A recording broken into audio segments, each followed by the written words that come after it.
नमस्कार, times of Swaraj में आप सबों का स्वागत है। मैं हूं संतोष सिंह और आज हम टाइम्स ऑफ स्वराज में चर्चा कर रहे हैं अंडा के फंडा के बारे में। और इस फंडा के सहारे समझिए कि किस तरीके से सरकार आदमी को चोर बनने के लिए मजबूर करता है, किस तरीके से सरकार गलत काम करने के लिए मजबूर करता है। अगर आप गलत नहीं कीजिएगा, चोरी नहीं कीजिएगा, तो फिर आप सरकार के काम काज को कर ही नहीं सकते।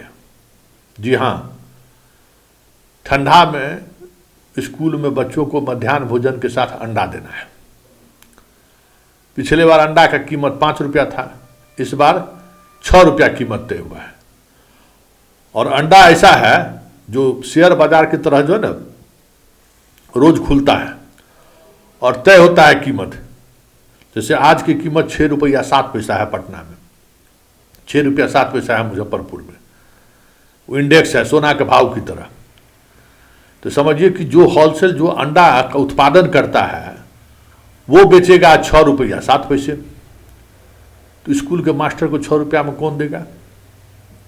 और स्कूल को मोरिया लोग और डकबंगला चौराहा पर थोड़े है जो अंडा खरीदेगा। अब समझ जाइए कि उसको जितना ट्रांसपोर्टेशन में खर्च होगा वो खर्च सब लगा लीजिए, उसके बाद अपना भी आमदनी लेगा ना। तो 6 रुपया में इनको कहाँ से अंडा देगा? और जब 6 रुपया में अंडा नहीं देगा तो फिर बच्चों को ये अंडा खिलाएगा कैसे? जरा आप सोचिए। या तो छात्रों की संख्या बढ़ाएगा, यानी तो एगो अंडा को 2 अंडा करेगा, यही करेगा।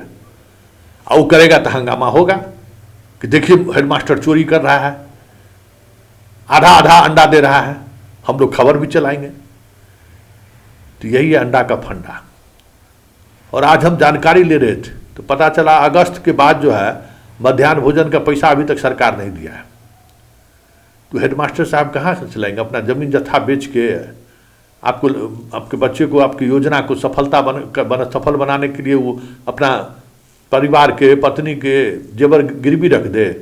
क्या करे? 4 महीना से पैसा नहीं दिए हैं,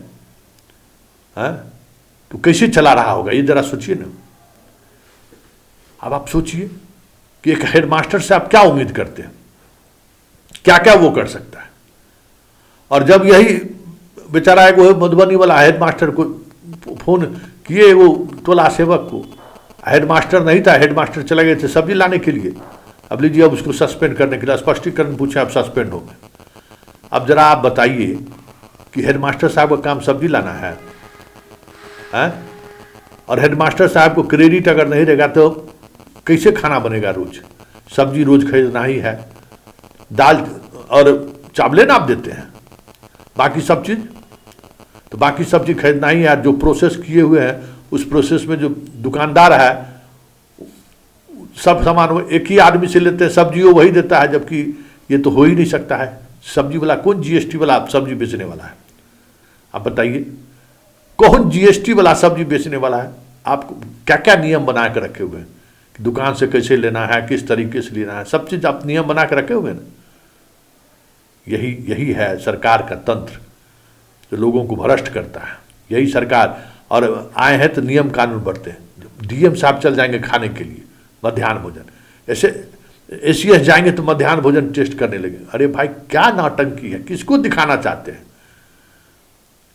आप? कभी सोचे कि हम मंथली एडवांस पैसा दीजिएगा ना, कि हेडमास्टर साहब कहां से लगाएगा अपना पैसा? और 6 रुपया में अंडा अगर दिए हैं आप, 10 रुपया से कम अंडा मिलेगा नहीं ठंडा के समय में। और अंडा दिया तो 100 गो अंडा दिया तो कितना घर में नुकसान, कितना पैसा का नुकसान उसको उठाना पड़ गया बताइए। तो 100, उसके पास अगर 100 गो स्टूडेंट को अंडा रोज दे रहे हैं तो क्या करेगा वो आदमी? जब भी आपको अंडा एक दिन देना है, दे रहे हैं, तो क्या करेगा आदमी? 100 के बदला में 200 लिखेगा। तो चोरी करने के लिए आप सिखा रहे हैं ना। इन शिक्षकों को चोरी करने के लिए कौन सिखा रहा है, या चोरी करने के लिए कौन मजबूर कर रहा है? ये जो लोक लुभावन योजना के सहारे जो राजनीति हो रही है, तो उस राजनीति का शिकार हेडमास्टर साहब को क्यों बना रहे हैं, टीचर को क्यों बना रहे हैं? भाई, एक घर में महिलाएं खाना बनाती है तो हर कोई उसमें शामिल रहते हैं। 4 गो 5 गो परिवार जहाँ 100 गो 150 स्टूडेंट रह रहा है, जहाँ 500 स्टूडेंट रह रहा है, उसको खाना बनाने में किस तरीके का पापड़ बेलना पड़ता होगा। पर कहे गैस पर बनाइए, निजी मतलब प्राइवेट गैस पर कैसे बनाएगा, निजी कैसे, किसके नाम से सिलेंडर लाएगा? जरा कभी सोचे हैं कि कहें कि गैस पर खाना बनाइए, लकड़ी पर नहीं बनाइए। दाम देते हैं आप लकड़िए वाला, लेकिन अगर स्कूल में गैस पर खाना बनाने का आदेश आपने कर दिया, के पाठक ने कर दिया, आप भी खोजते हैं कि गैस पर बन रहा है, तो गैस का पर जो बनेगा वो कमर्शियल गैस पर बनेगा या फिर जो घरेलू गैस है उस पर बनेगा, जो हम लोगों को एलपीजी देता है उस पर बनेगा। तो कमर्शियल गैस स्कूल के नाम से उसका होगा, कार्ड बनेगा स्कूल के नाम से, उसमें डिपॉजिट जमा होगा। तो ये सब व्यवस्था सरकार कर रही है किसी स्कूल में? नहीं कर रही है। तो आप जो है सो जो गैस घर में सप्लाई होता है वही हेडमास्टर साहब अपना किसी तरीके से मिलकर अपना ले लेते हैं।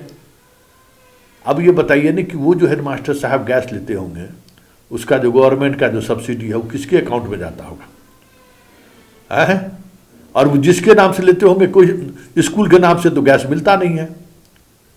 तो किसी व्यक्ति अपना ही हो या किसी गांव वाला को किसी के नाम से कार्ड बनवाए होंगे, उनसे लेते होंगे। लेकिन आज 10-20 रुपया एक्स्ट्रा लेके जो है सो पहुंचा भी देता है एजेंसी वाला। पहले वाला स्थिति तो नहीं है अब। लेकिन ये प्रोसेस सही है क्या? जरा इसको सोचिए ना, ये प्रोसेस है सही? और ये अगर कोई हेडमास्टर ईमानदार हो तो क्या वो ईमानदारी के तहत इस तरीके से मध्याह्न भोजन चला सकता है क्या? आप 4-4 महीना पैसा नहीं दीजिएगा, कहाँ से पैसा खर्च करे भाई? दुकानदार ठीक है, आपको बाकी दुकान वाला जो जहाँ से मसाला वसाला ले रहा है वो दे सकते हैं, वो गांव में मजबूत आदमी रहता है, दे देगा। 3 महीना 4 महीना बाद पैसा ले लेंगे। लेकिन उसका भी जो बिल बनता है, वो बिल बनाने वाला घूस ले लेता है। सो मालूम है ना कि जिसका जीएसटी वाला फॉर्म हो, गाँव में कौन जीएसटी वाला है? तो अब जिससे बिल बनाता है वो भी 5-10% ले लेता है कुल पैसे का, बिना बैठे ही वो कमा ले रहा है। तो ये सब सिद्धार्थ जी समझिएगा ना, इसको तो आपको समझना चाहिए और सोचना चाहिए कि इसको कैसे किया जा सकता है। अब आप खुद भ्रष्ट होने के लिए कह रहे हैं, तो फिर ईमानदारी का आश किस पर बचा है? कैसे लोग ईमानदारी के साथ काम करेगा ये आप ही बताइए। आप मजबूर कर रहे हैं बेईमानी करने के लिए, आप मजबूर कर रहे हैं 100 के बदला में 200 छात्र दिखाने के लिए। नहीं तो बचते, नहीं तो अपने घर से हेडमास्टर लगाएंगे। आप पोषक क्षेत्र आप छोटा कर दिए, किसी स्कूल में स्टूडेंट 50-100 गो नहीं है, 100 तो बहुत हो गया, 50, 70, 80 गो नहीं है, और 100 से अधिक छात्र का भोजन बनेगा तभी जो आपका खर्च है, निर्धारित खर्च उसके बराबर होगा। तो रोज चोरी करेंगे, उसके बाद आप वीडियो कॉल करके पूछते हैं कि कितना छात्र है। तो ठीक है, ये पॉपुलर बनने का एक तरीका है, इसलिए पॉपुलैरिटी आपकी बढ़ भी रही है। आपको हर तरफ से बधाई भी मिल रही है कि बाप, ग्राउंड जीरो पर जो है सो आजकल एकदम जांच कर रहे हैं सिद्धार्थ जी। लेकिन उसका सच्चाई भी तो आप ही को सामना करना पड़ेगा ना।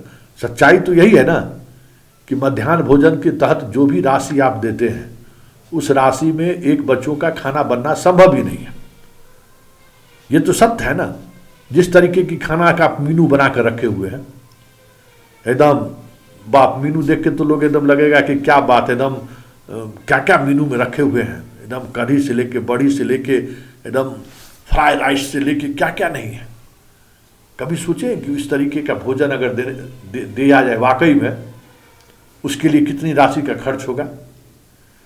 तो ये सारी बातें हैं जो कहीं न कहीं दर्शाता है कि आप खुद शिक्षक को भ्रष्ट बना रहे हैं।